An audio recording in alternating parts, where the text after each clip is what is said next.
ഇന്നൊരു അപകട ദിനമാണെന്ന് തന്നെയാണ് തോന്നുന്നത്. കാരണം വീണ്ടും ഒരു അപകട വാർത്ത വരുന്നുണ്ട്. പുനലൂർ മൂവാറ്റുപുഴ സംസ്ഥാന പാതയിലെ കൂടൽ മുറിഞ്ഞകല്ലിലാണ് വാഹനാപകടം ഉണ്ടായത്. കാറുകൾ തമ്മിൽ കൂട്ടിയിടിച്ചു. ആദ്യം ദൃശ്യങ്ങളിലേക്ക്.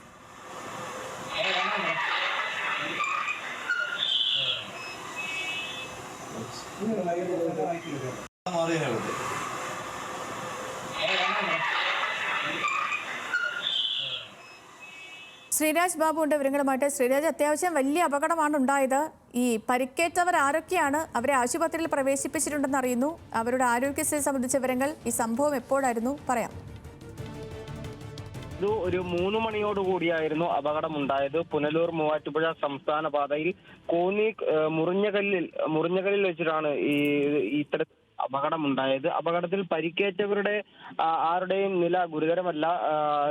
കാറിലുണ്ടായിരുന്നവർക്കെല്ലാം തന്നെ നിസ്സാരമായ പരിക്കുകളാണ് ഏറ്റത്. പക്ഷേ അപകടം അല്പം വലിയ അപകടമാണ് എന്ന് തന്നെ പറയേണ്ടി വരും. റാന്നി സ്വദേശികൾ ആയിരുന്നു ഈ ഒരു കാറിലുണ്ടായിരുന്നത്. മറ്റൊരു കാറിൽ പത്തനാപുരത്ത് ഭാഗത്ത് നിന്നും വന്ന ഒരു കാറായിരുന്നു എതിർ ദിശയിൽ വന്നത്. ഈ 2 കാറുകൾ പത്തനാപുരത്ത് നിന്ന് വന്ന കാർ നിയന്ത്രണം വിട്ട് ഈ കോന്നി ഭാഗത്ത് നിന്ന് കാറിന് നേരെ എത്തിയതോടെ ഈ കാർ മറ്റൊരു സൈഡിലെ പോസ്റ്റിലേക്ക് ഇടിച്ചു കയറുകയായിരുന്നു. ഇങ്ങനെയാണ് അപകടമുണ്ടായത്. എന്തായാലും അപകടത്തിൽ പരിക്കേറ്റവരുടെ നില ഗുരുതരമല്ല. ശരി ശ്രീരാജ്, തന്നെയാണ് ഇതിലെ ആശ്വാസകരമായ കാര്യവും. കാരണം ഈ ദൃശ്യങ്ങൾ നമ്മൾ കാണുമ്പോൾ അത്യാവശ്യം വലിയൊരു അപകടമാണ്. അതിന്റെ ശബ്ദവും വലിയ അപകടം തന്നെയാണ് ഉണ്ടായത്. പക്ഷേ പരിക്കേറ്റവരുടെയൊക്കെ ആരോഗ്യനില ഗുരുതരമല്ല, അവരൊക്കെ സേഫ് ആണ് എന്നറിയുന്നത് ആശ്വാസം നൽകുന്ന, സന്തോഷം നൽകുന്ന കാര്യം. ശരി ശ്രീരാജ്.